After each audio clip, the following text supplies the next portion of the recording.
जय हिंद दोस्तों, स्वागत है आपका अपने ही चैनल फैंटेसी एम्पायर 11 में। तो इस वीडियो में हम जो मैच कवर करने वाले हैं वो होगा आईपीएल का मैच जो कि खेला जाएगा मुंबई इंडियंस और चेन्नई सुपर किंग्स के बीच में। इस वीडियो में हम ड्रीम 11 टीम प्रेडिक्शन और सभी प्लेयर्स के बारे में पिच के हिसाब से जानने की कोशिश करेंगे। कौन कैसा परफॉर्मेंस दे सकता है, कौन कितना ज़्यादा बॉलिंग कर सकता है, कौन कैसा खेलने वाला है, सब कुछ A to Z हम डिस्कस करने वाले हैं। तो फाइनली एल क्लासिको वापस आ चुका है। एल क्लासिको का मतलब है लीग की जो दो बेस्ट टीम्स होती हैं, दो चैंपियन टीम होती हैं, उनके बीच में मैच होना। अगर आप देखोगे आईपीएल में मुंबई और चेन्नई दो बेस्ट टीम्स हैं, दो ही सबसे ज़्यादा बार मतलब आईपीएल ट्रॉफी विन करी है, इसलिए इन दोनों के मैच को एल क्लासिको कहा जाता है। जो ये टर्म है एल क्लासिको, ये फुटबॉल से आई है। आपको पता है बार्सिलोना और रियल मैड्रिड का जो मैच होता है उसको एल क्लासिको कहते हैं। वैसे ही इस लीग में मतलब आईपीएल में चेन्नई और मुंबई के मैच को एल क्लासिको मैच कहा जाता है। मतलब कि लीग की टू बेस्ट टीम्स के बीच में मैच, टू चैंपियन टीम्स के मैच, उसके मैच को एल क्लासिको मैच कहा जाता है। तो मैच बहुत ही ज़्यादा इंप्रेसिव रहने वाला है। स्टार प्लेयर्स है दोनों ही टीम्स के पास, अच्छा खासा मैच रहने वाला है। हम भी इस वीडियो में पूरी अच्छी खासी एनालिसिस करने वाले हैं। सो मेक श्योर कीजिएगा आपने वीडियो को लास्ट तक देखना है। हम सब कुछ A to Z डिस्कस करने वाले हैं। आपको सभी प्लेयर्स के बारे में अच्छी तरह से इन्फॉर्मेशन लगी जाएगी। सबसे पहले हम बात करते हैं पिच के बारे में। सो अगर पिच के बारे में देखोगे, वानखेड़े में मैच होने वाला है। वानखेड़े की विकेट आपको अच्छी तरह से पता है, बैटर्स को अच्छा खासा सपोर्ट देती है। ये नाइट मैच रहने वाला है। सो अगर नाइट मैच रहेगा इसका मतलब है कि इनिशियल ओवर्स में थोड़ा स्विंग रहने वाला है। मतलब 3-4 ओवर तो स्विंग रहेगा ही रहेगा। आपने पहले के मैच में भी देखा ही था, जब मुंबई और राजस्थान वाला मैच था, ट्रेंट बोल्ट ने कतलेआम मचा दिया था। ईशान किशन को भी आउट कर दिया था, मतलब ईशान किशन को बर्गर ने आउट कर दिया था, ट्रेंट बोल्ट ने रोहित शर्मा को आउट कर दिया था। इनिशियल ओवर में स्विंग रहता ही रहता है। राजस्थान के भी ओपनर्स फ्लॉप हो गए थे, बटलर ने भी परफॉर्मेंस नहीं दिया था। सो ऐसा ही रहता है, यहाँ पर इनिशियल ओवर्स में स्विंग रहता है। सिर्फ 3-4 ओवर स्विंग रहेगा, उसके बाद बैटिंग के लिए अच्छा खासा विकेट बन जाता है। सिर्फ 3-4 इनिशियल ओवर्स में ही जो है बैट्समैन स्ट्रगल करेंगे, उसके बाद तो पूरे ओवर बैट्समैन धूम मचाने ही वाले हैं। सो ओपनर्स को ऐसा रहेगा कि हम धीरे खेले, टिक कर खेले, कैसे भी 3-4 ओवर शुरू के निकाल दें, उसके बाद तो बैटिंग के लिए अच्छा खासा विकेट बन ही जाएगा। सो ओवरऑल पिच रिपोर्ट ये है, बैटिंग के लिए हैवी फेवरेट्स है, अच्छे खासे यहाँ पर रन बनते हैं। सिर्फ इनिशियल ओवर में थोड़ा स्विंग रहता है, 3-4 ओवर स्विंग रहेगा, वहाँ पर विकेट जा सकता है, उसके बाद तो रन बनने ही वाले हैं। सो ओवरऑल पिच रिपोर्ट ये है, सबसे पहले बैटर्स को सपोर्ट मिलता है, उसके बाद पेसर्स को सपोर्ट मिलता है। स्पिनर्स के लिए यहाँ पर कुछ खास सपोर्ट मिलता भी नहीं है, ग्राउंड भी कुछ खास बड़ा नहीं है, बाउंड्रीज डिसेंट है, शॉर्ट है थोड़ी, मतलब तो इस हिसाब से स्पिन को कुछ खास सपोर्ट मिलता नहीं है। तो सबसे जरूरी बात, आपको हमारा फाइनली जो भी फाइनल अपडेट्स रहता है सारा टेलीग्राम पर चैनल पर ही मिलता है। फाइनल पिच रिपोर्ट, प्लेइंग 11, सब कुछ A to Z, ground dimensions भी आपको टेलीग्राम पर मिलने वाला है। डिस्क्रिप्शन में सारे लिंक्स मिल जाएंगे, आपको टेलीग्राम को जरूर ज्वाइन करना है। आपको यूट्यूब को भी सब्सक्राइब करना है, ऐसी और वीडियोस आपको मिलती रहेंगी। क्रिकेट से रिलेटेड भी, फुटबॉल के रिलेटेड भी, आईपीएल भी कवर कर रहे हैं, उसके बाद वर्ल्ड कप भी कवर करेंगे। फुटबॉल के भी अच्छे खासे मैचेस रहते हैं, उसका भी सभी वीडियोस आता ही रहता है। सो आपको यूट्यूब को भी जरूर से जरूर सब्सक्राइब करना है। अब हम सबसे पहले बात करते हैं मुंबई इंडियंस के प्लेइंग 11 के बारे में। तो रोहित शर्मा और ईशान किशन ओपनिंग करने वाले हैं। 1 डाउन पर सूर्य कुमार यादव आने वाले हैं, वो एज ए इम्पैक्ट प्लेयर खेलते हैं, वो इम्पैक्ट प्लेयर अंदर आते हैं, और काश मधवाल जो है वो एज ए इम्पैक्ट प्लेयर बाहर कर दिए जाते हैं। सो जो इम्पैक्ट प्लेयर है वो सूर्य कुमार यादव ही रहने वाले हैं। उसके बाद 1 डाउन सूर्य कुमार यादव आएंगे, फिर 2 डाउन जो है वो तिलक वर्मा आने वाले हैं, उसके बाद हार्दिक पांड्या आने वाले हैं। इनका लोअर मिडल ऑर्डर ऐसे है। उसके बाद टिम डेविड आएंगे, मोहम्मद नबी आएंगे, रोमारियो शेफर्ड आएंगे, कोटजे आएंगे। उसके बाद इनके बॉलर शुरू हो जाते हैं। कोटजे बॉलर हैं, श्रेष्ठ गोपाल है, जसप्रीत बुमराह है और आकाश मधवाल है। याद रखना, आकाश मधवाल और सूर्य कुमार यादव इम्पैक्ट प्लेयर खेलते हैं। या अगर तो मुंबई पहले बैटिंग करेगी तो सिंपली सूर्य कुमार यादव 1 डाउन बैटिंग करेगा, अगर मुंबई पहले बॉलिंग करेगी तो आकाश मधवाल खेलेंगे, और लास्ट में जैसे Surya Kumar Yadav as a impact player आ जाएंगे।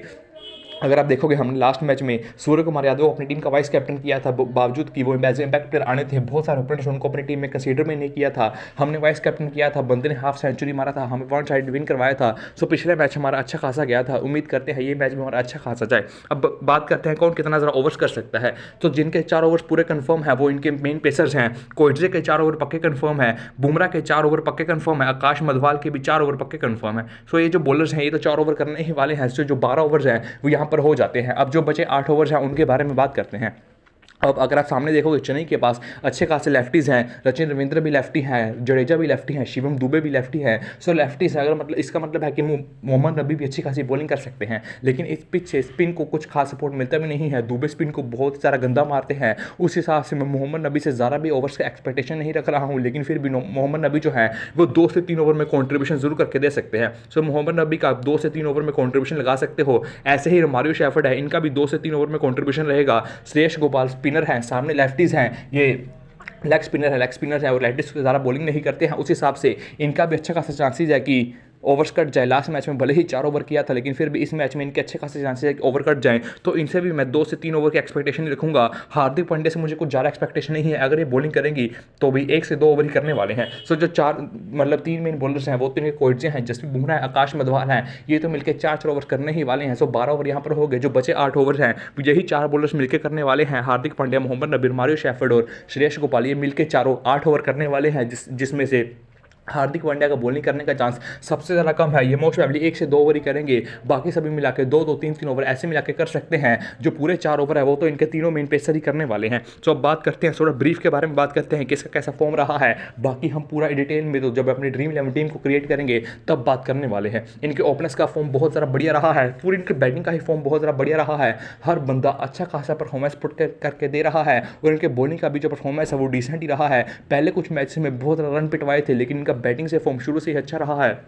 इनके सभी बैटर्स अच्छा खासा परफॉर्मेंस करके दे रहे हैं। रोहित शर्मा भी रेगुलर बेसिस पे परफॉर्मेंस दे रहे हैं, भले ही हाफ सेंचुरी नहीं आया है, लेकिन फिर भी अटैकिंग इंटेंट के साथ खेल रहे हैं, 30-40 के करीब बनाकर दे रहे हैं। पावर प्ले में मुंबई को अच्छी खासी शुरुआत दे रहे हैं, तो उस हिसाब से रोहित शर्मा डिसेंट खेल रहे हैं। तो इनका बैटिंग ऑर्डर बहुत ज़्यादा अच्छा चल रहा है, बॉलिंग में भी इनका डिसेंट परफॉर्मेंस पुटअप हो रहे हैं। पहले कुछ मैच में कुछ ज़्यादा ही पिटाई करवा रहे थे, लेकिन अब बॉलिंग सुधर गई है, अच्छा खासा परफॉर्मेंस पुटअप करके दे रहे हैं। अब बात करते हैं CSK के बारे में। सो CSK का प्लेइंग 11 कुछ इस तरह का रहने वाला है। ओपनिंग जो है वो गायकड़ करने वाले हैं सचिन रविंद्र के साथ, उसके बाद 1 डाउन पर अजिंक्य रहाणे आने वाले हैं, फिर 2 डाउन पर जो है डैरेन मिचेल रहने वाले हैं, फिर 3 डाउन पर दुबे रहने वाले हैं। अब दुबे एज इम्पैक्ट प्लेयर खेलते हैं, अगर चेन्नई की पहले बैटिंग हुई तो सीधा दुबे खेल लेंगे, लेकिन अगर चेन्नई की पहले बॉलिंग हुई तो मुस्तफिजुर रहमान खेलने वाले हैं। उस केस में दुबे एज इम्पैक्ट प्लेयर आएंगे सेकंड इनिंग में। अब डिपेंडिंग ऑन सिचुएशन इन तीनों का जो बैटिंग ऑर्डर है वो बदलता ही रहता है। अगर तो चेन्नई को हिटिंग चाहिए तो अजिंक्य रहाणे के ऊपर जो है वो डैरेन मिचेल और शिवम दुबे प्रमोट कर दिए जाते हैं, लेकिन अगर अर्ली विकेट फॉल हो गया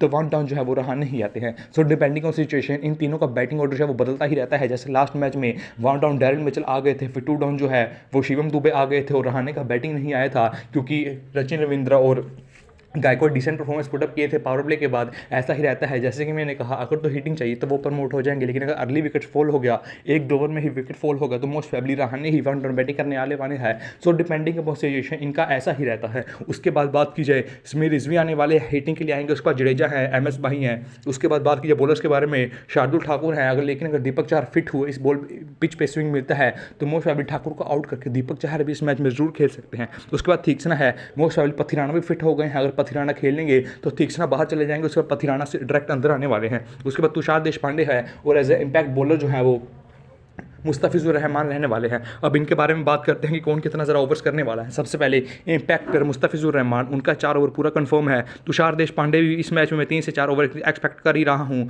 हर मैच में मोस्ट प्रोबेबली 4 ओवर करते ही हैं, लेकिन इस मैच में पथिराना वापस आ चुके हैं, तो मोस्ट प्रोबेबली पथिराना और मुस्तफिजुर डेथ में बॉलिंग करेंगे। अगर तुषार देशपांडे डेथ में बॉलिंग नहीं करता है तो इसका कुछ खास रोल रहता नहीं है, बहुत ज़्यादा पिटाई करवाता है, इसलिए मैंने इसका 4 ओवर कंफर्म नहीं लिखा है, 3 से 4 ओवर नहीं लिखा है। जडेजा फिर भी 4 ओवर कंफर्म करता ही है, चाहे पिच जैसी मर्जी हो, अच्छी लाइन और लेंथ के साथ बंदा बॉलिंग करता है तो ये भी 3 से 4 ओवर कंट्रीब्यूशन करता ही है। लॉर्ड शार्दुल ठाकुर का 2 से 3 ओवर कंट्रीब्यूशन करके चलिएगा, क्योंकि कुछ खास अच्छी बॉलिंग कर नहीं रहे हैं। पहले मैच में कुछ खास अच्छी बॉलिंग की नहीं थी, सिर्फ 3 ओवर ही मिला था।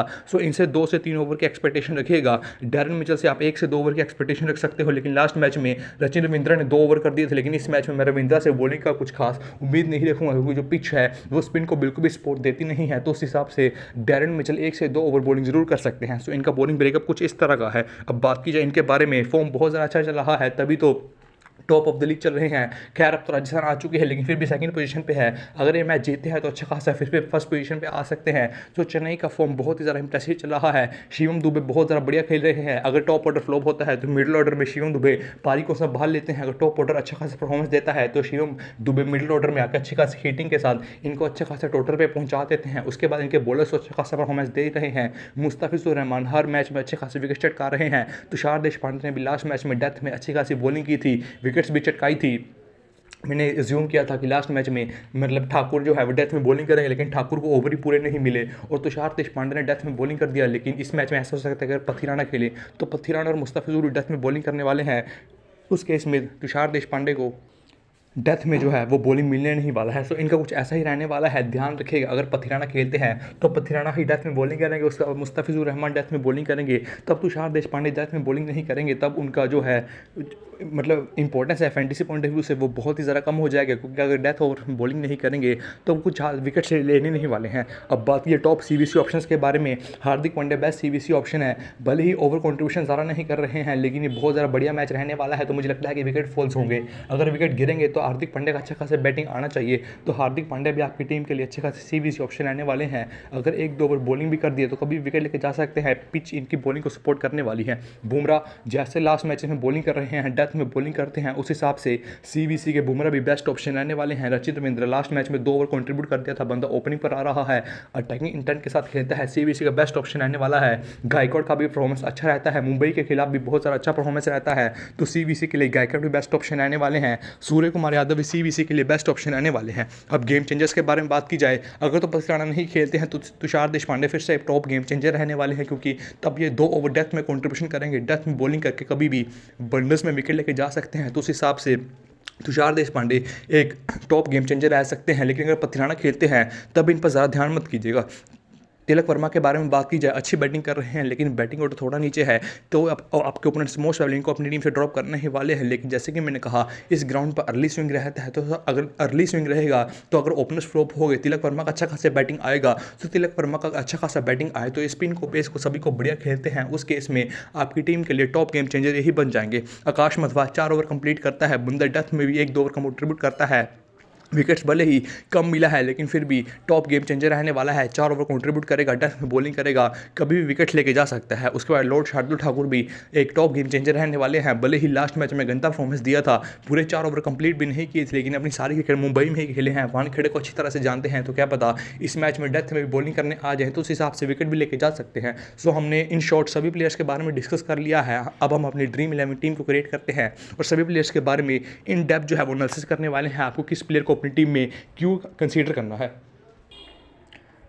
बात करते हैं अपनी ड्रीम 11 टीम के बारे में। सबसे पहले विकेट कीपिंग सेक्शन के बारे में बात की जाए, किशन को ऑब्वियसली ड्रॉप करना नहीं है, ओपनिंग कर रहे हैं, अटैकिंग इंटेंट के साथ खेल रहे हैं, अच्छे खासे शॉट्स खेल रहे हैं, फॉर्म भी इंप्रेसिव चल रहा है। अगर आप देखोगे चेन्नई के पास कुछ ऐसा कुछ खास बॉलर नहीं है जो स्विंग करवाए और इनको तंग करे, तो आपकी टीम के लिए अच्छे खासे ऑप्शन आने वाले हैं। और अगर आप ऑप्शन देखोगे विकेट कीपिंग सेक्शन से, धोनी का बैटिंग आ नहीं रहा है, तो उस हिसाब से ईशान किशन डिफॉल्ट ऑप्शन बनते हैं, इनको ड्रॉप करने का कोई भी सवाल पैदा होता नहीं है, कौन भी अवेलेबल नहीं है। सो आपको विकेट कीपिंग सेक्शन से ऑब्वियसली ईशान किशन को ही अपनी टीम में कंसीडर करना है। अब बैटिंग सेक्शन के बारे में बात की जाए, रोहित को ड्रॉप करना नहीं है, रोहित भले ही स्विंग के सामने स्ट्रगल करते हैं, हमने राजस्थान वाले मैच में रोहित को ड्रॉप किया भी था, डक पे आउट हो गए, ट्रेंट बोल्ट ने आउट कर दिया था, हमने वो मैच में बहुत सारा विनिंग किया था। लेकिन इस मैच में अगर देखोगे तो चेन्नई के पास कुछ ऐसे कुछ खास थ्रेट वाले बॉलर नहीं है जो अच्छा स्विंग करवाएं, रोहित शर्मा को तंग करें, इसलिए मैं रोहित शर्मा को अपनी टीम में कंसीडर करने वाला हूँ। लेकिन अगर दीपक चार फिट होते हैं तो वो खेलने वाले हैं, अगर वो खेलेंगे तो वो अच्छी खास स्विंग करवाते हैं, तब तो रोहित शर्मा को जरूर तंग कर सकते हैं। सो अगर दीपक चार खेलते हैं तो आप ज़रूर रोहित शर्मा को अपनी टीम से रिस्क लेकर ड्रॉप कर सकते हो, लेकिन बहुत बड़ा रिस्क हो जाएगा। रोहित शर्मा शुरू से ही वानखेड़े में खेले हैं, वानखेड़े में खेलने का अच्छा खासा एक्सपीरियंस है, तो उस हिसाब से रोहित शर्मा आपकी टीम के लिए अच्छे खासे ऑप्शन आने वाले हैं। फॉर्म भी इंप्रेसिव चल रहा है, लेकिन अगर आप चाहो बड़ा रिस्क लेना है, दीपक चार खेलते हैं तो आप इनको अपनी टीम से ड्रॉप कर सकते हो, स्विंग रहेगा, स्विंग के सामने जरूर स्ट्रगल कर सकते हैं। लेकिन अभी के लिए मुझे लगता है कि दीपक चार नहीं खेलेंगे तो चेन्नई के पास कुछ खास ऐसा थ्रेट वाला बॉलर नहीं है कि जो अच्छी खास स्विंग करवाए और इनको आउट कर दे, तो इसलिए मैं इनको अपनी टीम में कंसीडर कर रहा हूँ। आपको बड़ा रिस्क लेना है, चार खेलते हैं, ड्रॉप कर सकते हो। गायकवाड़ को भी मैं ड्रॉप करना नहीं हूँ, जो मैं सेम चीज़ चेन्नई के लिए बोली थी वही सेम चीज़ मुंबई के लिए है। उनके पास कुछ ऐसा थ्रेट वाला बॉलर नहीं है जो अच्छी खासी स्विंग करवाए। बुमराह नो डाउट बहुत ही ज़्यादा बढ़िया बॉलर है, लेकिन मैंने प्रॉपर स्विंग बॉलर कहा है कि जो प्रॉपर ही स्विंग करवाए। बुमराह भले ही अच्छी खासी बॉलिंग करते हैं, बुमराह के बारे में तो कोई डाउट नहीं है, लेकिन ऐसा कर सकते हैं कि बुमराह को धीरे खेले, टिक कर खेले और बुमराह को ऐसे ही टिप टिप करके निकाल दे, उसके बाद जो बॉलर आएगा उसको अच्छी खासी पिटाई करे। बुमराह के अलावा कोई भी इनके पास अच्छा स्विंग बॉलर नहीं है, मधवाल भी कुछ खास अच्छी स्विंग नहीं करते हैं, कोड से तो स्विंग करते ही नहीं है, तो उस हिसाब से आपको गायकवाड़ को अपनी टीम में जरूर कंसीडर करना चाहिए। ऑब्वियसली स्काई को भी ड्रॉप करने के बारे में सोच रहा नहीं है, वर्ल्ड क्लास बैटर है, लास्ट मैच में आपने देख ही लिया था का अटैकिंग इंटेंट के साथ हाफ सेंचुरी मारी थी, प्रॉपर क्रिकेटिंग शॉट्स हैं, 360 डिग्री प्लेयर है, ऑब्वियसली कंसीडर करना ही करना है। इवन एक सीबीसी के बेस्ट ऑप्शन आने वाले हैं, इनकी बैटिंग बहुत ज़्यादा ब्रिलियंट है। दुबे के बारे में बात की जाए, सिलेक्शन परसेंटेज बहुत ज़्यादा हाई है, हर मैच में परफॉर्म भी कर रहे हैं, लेकिन सामने टीम मुंबई है, मुंबई का बॉलिंग लाइन बहुत ही ज़्यादा स्ट्रॉन्ग है, तो मुझे डाउट है कि इस मैच में दुबे परफॉर्मेंस करके देंगे। या नहीं, तो उस हिसाब से मैं शिवम दुबे को अभी के लिए अपनी टीम में कंसीडर नहीं कर रहा हूँ। सिलेक्शन परसेंटेज भले ही बहुत ज़्यादा हाई है, परफॉर्मेंस भी बहुत ज़्यादा इंप्रेसिव रहा है, आप इसको अपनी टीम में ज़रूर कंसीडर कर सकते हो। लेकिन जैसे कि मैंने कहा, मुंबई का बॉलिंग लाइनअप बहुत ही ज़्यादा स्ट्रॉन्ग है, तो क्या पता शिवम दुबे इस मैच में फ्लॉप हो चले जाएँ। हर मैच में परफॉर्मेंस दे रहे हैं, कब तो फ्लॉप जाएंगे ही, तो क्या पता इस मैच में फ्लॉप चले जाएँ। सिलेक्शन परसेंटेज बहुत ज़्यादा हाई है, आपके ओपोनेंट्स इनको अपनी टीम में कंसीडर करने ही वाले हैं। लेकिन अगर आपको बड़ा रिस्क लेना है तो सिंपली इनको अपनी टीम से ड्रॉप भी कर सकते हो। अब रचिन रविंद्रा के बारे में बात की, सिलेक्शन परसेंटेज हाई है, आपको अपनी टीम में कंसीडर करना ही चाहिए। अच्छे खासे अटैकिंग इंटेंट के साथ खेल रहे हैं, पावर प्ले में कभी विकेट लेके जा सकते हैं। अगर आप देखोगे बुमराह को छोड़ के इनके पास कोई ऐसा वर्ल्ड क्लास स्पिन मतलब वो स्विंग बॉलर नहीं है जो रचिन रविंद्रा को तंग करे। लेकिन बुमराह तो फिर भी थ्रेट रहेंगे ही रहेंगे, लेकिन फिर भी इन्होंने लास्ट में 2 ओवर कंट्रीब्यूट भी कर दिया था, उस हिसाब से बॉलिंग में थोड़ा बहुत कंट्रीब्यूशन कर रहे हैं, कैचिंग पोजीशन में भी रहते हैं, हर मैच में 1-2 कैच पकड़ ही रहे हैं, तो उस हिसाब से सेफ ऑप्शन बनते हैं, जरूर कंसीडर कर सकते हो। ग्रैंडलिंग में रिस्क लेके एज अ CBC भी जरूर ट्राई कर सकते हो। तिलक वर्मा के बारे में बात की, जैसे कि मैंने कहा टॉप गेम चेंजर रहने वाले हैं, सिलेक्शन परसेंटेज सिर्फ 30% है। अगर 4 खेलते हैं, स्विंग करवाएंगे, मुंबई के ओपनर्स को जल्दी आउट कर सकते हैं, उस केस में तिलक वर्मा का अच्छा खासा बैटिंग आ सकता है और ये अच्छा खासा परफॉर्मेंस पुटअप करके जरूर दे सकते हैं। तो आपकी टीम के लिए प्रॉपर डिफरेंशियल ऑप्शन आने वाले हैं। अगर आपको लगता है कि मुंबई का टॉप ऑर्डर फ्लॉप होगा, उनको ड्रॉप कर दीजिएगा और तिलक वर्मा को आप अपनी टीम में डिफरेंशियल एज ए जरूर ट्राई कर सकते हो, अच्छी खासी विनिंग्स भी जरूर कर सकते हैं। रहाणे के बारे में बात की जाए, कभी भी बैटिंग नीचे चला जाता है, जैसे कि मैंने पहले भी कहा था, depending on situation Darren Mitchell, Shivam Dube और रहाणे का जो बैटिंग ऑर्डर है वो चेंज होता ही रहता है, तो बड़ा रिस्क रहने वाला है। अगर आपको लगता है अर्ली विकेट फॉल होगा तभी इनको अपनी टीम में कंसीडर कीजिएगा, लेकिन अभी के लिए मैं इनको अपनी टीम में ज़्यादा कंसीडर कर नहीं रहा हूँ। भले ही इनको जब बैटिंग मिला है, इन्होंने अच्छा खासा परफॉर्मेंस पुटअप किया है, लेकिन फिर भी इनको मैं अपनी टीम में कंसीडर नहीं कर रहा हूँ, क्योंकि बैटिंग ऑर्डर का शॉर्ट ही नहीं है, डिपेंडिंग ऑन सिचुएशन कभी भी चेंज होता रहता है, तो उस हिसाब से मैं रहाणे को अपनी टीम में ज़्यादा कंसीडर नहीं कर रहा हूँ। टीम डेविड बैटिंग ऑर्डर बहुत ज़्यादा नीचे है, क्या पता कितना ज़्यादा बैटिंग आए ना आए, तो मैं बिल्कुल भी कंसीडर करने नहीं वाला हूँ।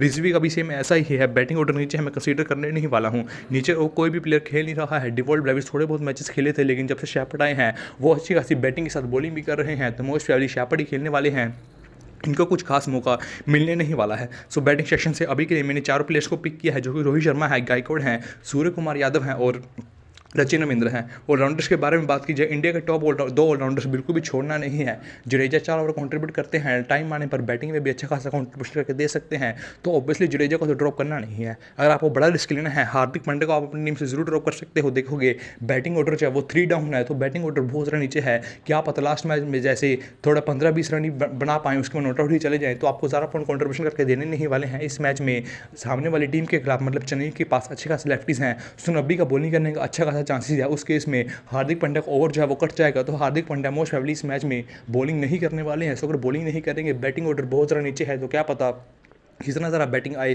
कितना ज़रा बैटिंग ना आए, तो उस हिसाब से रिस्क लेके हार्दिक पांड्या को अपनी टीम से ड्रॉप कर सकते हो, लेकिन स्मॉलिंग में सेफ ही रहेगा। आपको बड़ा रिस्क लेना है, स्मॉलिंग में भी ड्रॉप कर सकते हो, लेकिन अभी के लिए सेफ ऑप्शन है, अभी के लिए मैं इनको अपनी टीम में कंसीडर करके ही चलूंगा। डैरेन मिचेल 50-50 ऑप्शन आने वाले हैं, सिलेक्शन भी 50% ही है, बैटिंग इनका अच्छा खासा आना चाहिए, बैटिंग में रन भी बना के दे सकते हैं, और जिस हिसाब की पिच है मुझे लगता है कि रचिन रविंद्र इस मैच में ज़्यादा बॉलिंग नहीं करने वाले हैं, तो क्या पता जो 1-2 ओवर बचेगा वो डैरेन मिचेल कंट्रीब्यूट कर जाए। सो अगर ये 1-2 ओवर बॉलिंग करेंगे तो विकेट भी जरूर लेके जा सकते हैं, तो उस हिसाब से आपकी टीम के लिए 50-50 ऑप्शन रहने वाले हैं। ओवर्स की कोई भी शॉर्ट ही नहीं है, लेकिन फिर भी क्या पता 1-2 ओवर बॉलिंग कर जाएं, बैटिंग में 30-25 रन बना जाएं, तो उस हिसाब से आपको अच्छे खासे पॉइंट देके जा सकते हैं। 50-50 ऑप्शन रहने वाले हैं, आप जरूर कंसीडर कर सकते हो। शेफर्ड अब बात कीजिए, ये भी 2-3 ओवर ही बॉलिंग करेंगे। मैंने पहले ही फर्स्ट मैच में 4 ओवर भले ही कंट्रीब्यूट कर दिया था, लेकिन मैंने नेक्स्ट मैच में ये वीडियो में कह दिया था कि शेफर्ड ने भले ही 4 मैच में कंट्रीब्यूशन कर दिया है, लेकिन नेक्स्ट मैच में ये पक्का 2 से 3 ओवर बॉलिंग ही करेंगे। ऐसा ही हुआ था, जिन्होंने सिर्फ 3 ओवर ही बॉलिंग किया था, विकेट्स भी नहीं लिया था, बैटिंग से भी कुछ खास परफॉर्मेंस दिया नहीं था, हमने इनको उस टीम में अपनी टीम में कंसीडर भी नहीं किया था। सिलेक्शन परसेंटेज तब इनका बहुत ज़्यादा हाई था, अब इनका बैटिंग ऑर्डर बहुत ज़्यादा नीचे है। ये इस मैच में डिफरेंशियल रहने वाले, क्योंकि इस मैच में ये 2 से 3 ओवर बॉलिंग करेंगे और इनका बैटिंग मोस्ट प्रोबेबली आने ही वाला है। सामने वाली टीम जो है वो स्ट्रॉन्ग है, तो उस हिसाब से आपकी टीम के लिए अच्छे खासे ऑप्शन आने वाले हैं। अगर आप चाहो रिस्क लेके, तो हार्दिक पांड्या और डैरेन मिचेल दोनों को ड्रॉप करके शेफर्ड को अपनी टीम में जरूर कंसीडर कर सकते हो, लेकिन शेफर्ड एडवांटेज ये है 2 से 3 ओवर कंट्रीब्यूशन करेंगे। हार्दिक पांड्या वो नहीं करने वाले हैं, लेकिन हार्दिक पांड्या का बैटिंग ऑर्डर ऊपर है और हार्दिक पांड्या बैटिंग में ज़्यादा रिलायबल है एज कम्पेयर टू शेफर्ड आते ही बल्ला घुमाएंगे तो क्या पता 0 पे ही आउट हो जाए, लेकिन हार्दिक पांड्या ऐसे नहीं है, अगर वो बल्ला घुमाते हैं तो प्रॉपर क्रिकेटिंग शॉट्स खेलते हैं। अब नीचे और कोई भी खेलने नहीं वाला है, नबी सिर्फ 5% ही सिलेक्शन है, सामने लेफ्टीज है, इस मैच में अच्छी खासी बॉलिंग कर सकते हैं, लेकिन फिर भी 4 ओवर का कॉन्ट्रीब्यूशन तो मैं फिर भी नहीं मान रहा हूँ। 2 से 3 ओवर ही बॉलिंग करने वाले हैं, बैटिंग आने नहीं वाला है, बहुत ज़्यादा नीचे है, तो उस हिसाब से इजीली ड्रॉप कर सकते हो। सभी के लिए ऑलराउंडर्स में मैंने सिर्फ इंडिया के टॉप 2 ऑलराउंडर्स को ही अपनी टीम में कंसीडर किया है। आपको रिस्क लेना है, हार्दिक पांड्या को ड्रॉप कर दीजिएगा, उस केस में शेफर्ड को अपनी टीम में जरूर कंसीडर कर सकते हो। बॉलर्स के बारे में बात की जाए, मुंबई के 2 मेन पर्सनस को तो बिल्कुल भी ड्रॉप करना नहीं है, बुमराह और कोटजे को बिल्कुल ड्रॉप करना नहीं है। बुमराह जिस हिसाब से बॉलिंग कर रहे हैं, डेथ में विकेट्स ले रहे हैं, सीबीसी के बहुत ज़्यादा बढ़िया ऑप्शन रहने वाले हैं। कोटजे को भी ड्रॉप करना नहीं है, सिलेक्शन परसेंटेज भले ही कितना ज़्यादा कम हो। मुस्ताफिजुर डेथ बॉलर हैं, 2 ओवर डेथ में कंफर्म करने ही वाले हैं, विकेट टेकिंग बॉलर हैं। मुस्ताफिजुर को भी मैं बिल्कुल भी ड्रॉप करने नहीं वाला हूँ। अब बात करें पथिराना के बारे में, मोस्ट वाली इस मैच में पथिराना खेलने ही वाले हैं और अभी के लिए मैं पथिराना को ही कंसीडर करने वाला हूं। 2 ओवर डेथ में कंफर्म करेंगे, विकेट टेकिंग बॉलर हैं। पथिराना को अपनी टीम से बिल्कुल भी ड्रॉप करता नहीं हूं। जब भी खेलते हैं अच्छी खासी विकेट्स लेते हैं, तो अभी के लिए मैं पथिराना को ही कंसीडर किया हूँ। नीचे और प्लेयर्स के बारे में बात करें, तुषार देशपांडे सिर्फ 20% ही सिलेक्शन है, लेकिन अगर पथिराना नहीं खेलते हैं तब ये डेथ में बॉलिंग करेगा, डेथ में 2 ओवर कंफर्म करेगा। सो अगर डेथ में बॉलिंग करेगा तो कभी विकेट लेके जा सकता है, तो प्रॉपर डिफरेंशियल रहने वाला है। लेकिन अगर पथिराना खेलता है तो सिंपली अपनी टीम से ड्रॉप कर दीजिएगा। आकाश मधवाल सिर्फ 18% सिलेक्शन है, हर मैच में 4 ओवर कॉन्ट्रीब्यूट करता है, 1-2 ओवर डेथ में भी करता है, तो आपकी टीम के लिए टॉप गेम चेंजर रहने वाला है। स्मॉलिंग में भी ट्राई कर सकते हो, अच्छा खासा प्लेयर है। तीक्ष्णा अच्छा खासा प्लेयर, लेकिन पिच से स्पिन को कुछ खास सपोर्ट मिलता नहीं है, इसलिए मैं इनको ज़्यादा ध्यान नहीं देने वाला हूँ। नीचे ठाकुर को भी लास्ट मैच में पिटाई हो गई थी, अच्छा खास ओवर मिले नहीं थे, उस हिसाब से ठाकुर को भी ड्रॉप कर सकते हो। ठाकुर डेथ में बॉलिंग नहीं कर रहे हैं, पूरे ओवर्स भी कंप्लीट नहीं कर रहे हैं। गोपाल इस मैच में स्पिन को ओवर मिलने नहीं वाला है, और चेन्नई पैसे भी है जो स्पिन को अच्छा खेलती है, तो गोपाल का अच्छा खासा चांसेस भी नहीं है ओवर करने का। और सामने लेफ्टीज अच्छी खास है, तो नब्बी को ज़्यादा ओवर मिल सकता है, इनको ओवर कट भी सकता है, तो उस हिसाब से इनको भी लेने का कुछ खास मतलब बनता नहीं है। सो अभी के लिए पथिराना को भी अपनी टीम में कंसीडर किया, लेकिन अगर पथिराना नहीं खेलते हैं तो आज डिफरेंशियल आप तुषार देशपांडे को जरूर कंसीडर कर सकते हो। सो अगर पथिराना नहीं खेलते हैं, अगर चेन्नई पहले बॉलिंग करती है तो तुषार देशपांडे को लीजिएगा, लेकिन अगर मुंबई पहले बॉलिंग करती है तो सिंपली आकाश मधवाल को अपनी टीम में कंसीडर कर लीजिएगा। अब हम बात करते हैं सीबीसी ऑप्शंस के बारे में। जो बेस्ट सीबीसी ऑप्शंस है, बैटिंग सेक्शन के बारे में बात करोगे, स्काई बेस्ट ऑप्शन है सीबीसी के। और अगर बॉलिंग के बारे में बात की जाए, अच्छे खासे ऑप्शन बुमराह है, डेथ में अच्छी खासी बॉलिंग कर रहे हैं। ऑलराउंडर्स इस मैच में सीबीसी के बड़े ऑप्शन नहीं रहने वाले हैं। अभी के लिए मैं ऐसा करूँगा, मैंने अपनी कैप्टनसी है वो स्काई को दी है, और मैंने अपनी जो वाइस कैप्टनसी है वो बुमराह को दी है। बुमराह हर मैच में अच्छी खासी विकेट ले रहे हैं, डेथ में 2 ओवर कंफर्म करते हैं, और स्काई तो हर मैच में अच्छा खासा परफॉर्मेंस दे ही रहे हैं। हर मैच में क्या 2 मैच खेले हैं, एक तो डक में आउट हो गए थे लास्ट मैच में, अच्छा खासा धुआंधार पारी खेला, लेकिन T20 के नंबर 1 बैटर है, तो उस हिसाब से प्रॉपर क्रिकेटिंग शॉट्स खेलते हैं, 360 डिग्री प्लेयर हैं, तो इसलिए मैं अपनी टीम का कैप्टन स्काई को करने वाला हूं। मैंने अपनी टीम का वाइस कैप्टन चाहे वो जसप्रीत बुमराह को किया है।